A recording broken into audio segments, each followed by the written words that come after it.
Masih mencari. Sudah beberapa tahun sejak kita berpisah, apakah kau mencoba menebusnya? Sistem, poin keren protagonis plus 50. Shen Qingqiu, kamu telah ditingkatkan. Bagaimana kau bisa menghilangkan alasan poin? Jangan katakan bahwa aku mendapat beberapa poin. Aku tidak melakukan apa-apa kecuali poin kerennya meningkat. Dan bisakah kamu tidak muncul barang sebentar saja? Setelah waktu yang lama, Shen Qingqiu berkata, sekarang kamu kembali, apa sebenarnya yang ingin kau lakukan? Luo Binghe berkata, aku merindukan cara Si Zun memperlakukanku dengan sangat baik. Aku kembali untuk menemuinya. Shen Qingqiu segera mengerti bahwa dia telah kembali untuk menyelesaikan beberapa masalah lama. Dia menanyakan satu pertanyaan tentang Luo Binghe dan menerima satu jawaban, interaksi mereka sebenarnya cukup harmonis. Shen Qingqiu secara bertahap menjadi lebih berani. Tidak mengedipkan kelopak mata, dia menggerakkan jari-jarinya ke atas gagang pedangnya dan berkata, hanya untuk membunuhku. Bagaimana dengan wabah di kota Qinlan? Tidak mungkin semua penduduk kota ini telah memperlakukanmu dengan baik. Siapa yang mengira begitu dia selesai berbicara, sepertinya dia telah memunculkan urat saraf. Dalam sekejap, mata Luo Binghe menjadi dingin, seolah-olah itu adalah dua bintang yang jatuh dari langit dan membeku. Senyum tipis di wajahnya menghilang tanpa bekas. Luo Binghe mencela, Si Zun sangat membenci ras iblis. Ada jejak amarah yang tertahan dan intens dalam nadanya. Sebenarnya tidak seperti itu. Luo Binghe menggertakkan giginya. Tidak, akan lebih tepat untuk mengatakan bahwa Si Zun membenci saya. Kamu lihat, kamu mengerti. Apa? Shen Qingqiu tidak dapat berbicara dalam pembelaannya sendiri, aku tidak pernah mengatakan itu. Luo Binghe tiba-tiba mendekatinya, Shen Qingqiu mundur sebagai respons. Tepat di belakangnya adalah tembok, membuatnya tidak bisa mundur lebih jauh. Percikan seolah terbang saat mata mereka bertemu. Luo Binghe sepertinya menyadari bahwa dia bertindak terlalu cemas dan menutup matanya. Beberapa saat sebelum dia membukanya lagi.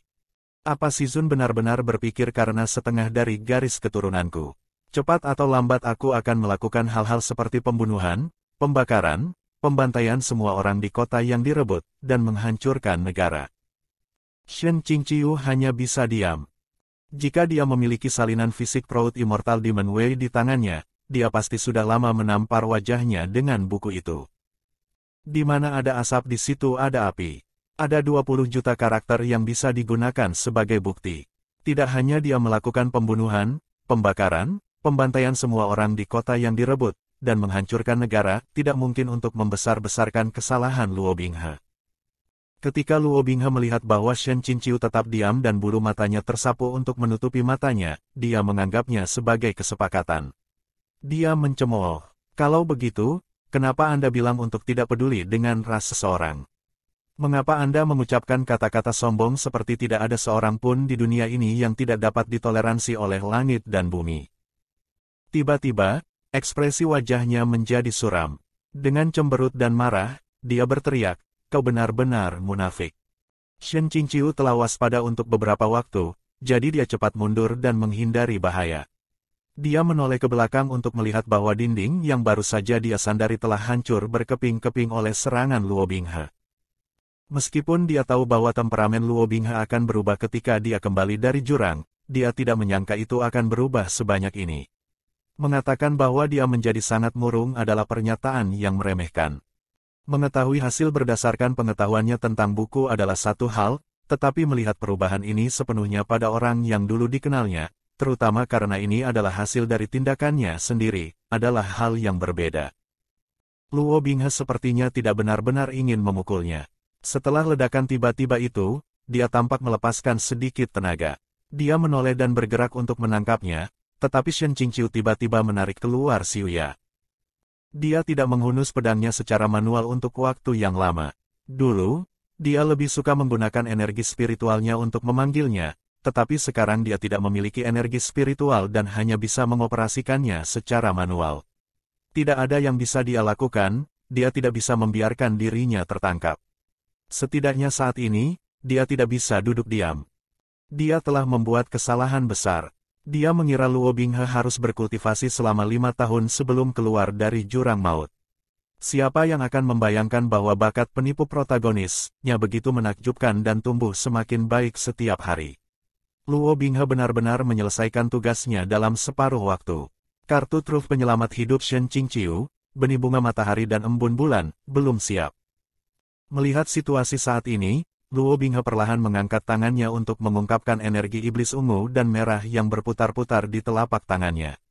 Dia berkata perlahan, "Si Zun, tebak, jika aku menangkap Xiuya, berapa lama pedang itu akan terkorosi sampai kekuatan spiritualnya habis?" Tidak perlu menebak, saya yakin 50 sen hanya perlu satu percobaan untuk Luo Binghe menghancurkan Xiuya. Shen Qingqiu merasa lebih sengsara di dalam hatinya. Luo Binghe melangkah lebih dekat, Shen Qingqiu tidak punya pilihan selain menggunakan pedangnya. Dia sudah mempersiapkan mental dirinya untuk Xiuya berubah menjadi besi tua, tetapi yang mengejutkan, Luo Binghe sepertinya tiba-tiba menyadari sesuatu. Dia membeku sejenak dan tiba-tiba melepaskan energi iblis dari telapak tangannya, langsung mencegat ujung pedang dengan tangannya. Shen Qingqiu tidak berpikir pedang itu benar-benar akan menusuknya. Ini sudah kedua kalinya, saat Shen Qingqiu menatap kosong karena terkejut, Luo Binghe menebas pergelangan tangan Shen Qingqiu. Rasa sakit membuat cengkeraman Shen Qingqiu mengendur. Pedang itu jatuh ke tanah dan ditendang oleh Luo Binghe.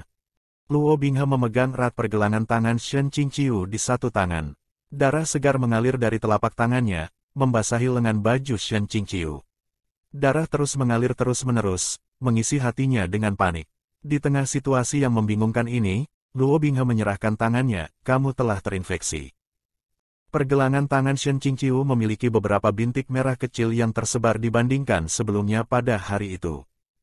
Jari-jari ramping Luo Binghe menyapu bintik-bintik merah. Di bawah ujung jarinya, bintik-bintik itu mulai memudar seperti tinta terhanyut oleh air. Benar saja, bagi Luo Binghe, hal kecil ini sama sekali bukan ancaman. Ekspresi wajah Luo Binghe sedikit rileks. Dia berkata, tangan Si Zun ini benar-benar dilanda kemalangan. Keduanya tiba-tiba memiliki pemikiran yang sama. Shen Qingqiu melihat tangannya yang sekarang halus dan bersih, bingung dengan cara pikiran Luo Binghe bekerja. Mungkin situasi saat ini mengingatkannya pada saat-saat bersahabat ketika tangan ini menghadang duri beracun untuknya dan memunculkan perasaan kasih sayang yang lama. Dia masih berspekulasi tentang hal ini ketika, tiba-tiba, perutnya dihantam. Luo Binghe tersenyum dan berkata, "Apa yang sudah selesai sudah selesai. Si Zun harus menuai apa yang telah dia tabur. Si Zun harus memberikan kompensasi yang tepat untuk luka yang dia buat." Shen Qingqiu masih berpikir dia menggunakan metafora simbolis untuk mengekspresikan trauma dari luka itu di hari ketika dia merasakan sakit di kulit kepalanya. Kepalanya ditarik ke belakang dan Luo Binghe meletakkan tangannya di bibir Shen Qingqiu, menuangkan darah ke mulutnya. Mata Shen Qingqiu tiba-tiba terbuka lebar karena terkejut. Dia menyadari bahwa, luka, yang dimaksud Luo Binghe adalah luka di tangannya yang baru saja dibuat Shen Qingqiu dengan Xiuya. Wadepak, dia sama sekali tidak boleh minum, pasti tidak boleh minum barang ini. Dia tiba-tiba menepis tangan itu, menundukkan kepalanya, dan memuntahkan beberapa suap darah segar. Namun, Luo Binghe dengan paksa mengangkatnya dari tanah dan terus memberinya makan darah. Luo Binghe merobek luka di tangannya lebih lebar, membuat darah panas mengalir keluar. Ini sepertinya benar-benar membangkitkan semangatnya. "Si Zun, jangan dimuntahkan. Darah iblis surgawi ini kotor, tapi tidak akan langsung membunuhmu jika kau meminumnya, kan? Itu tidak akan membunuhmu, tetapi kematian lebih disukai." Akhir chapter 34.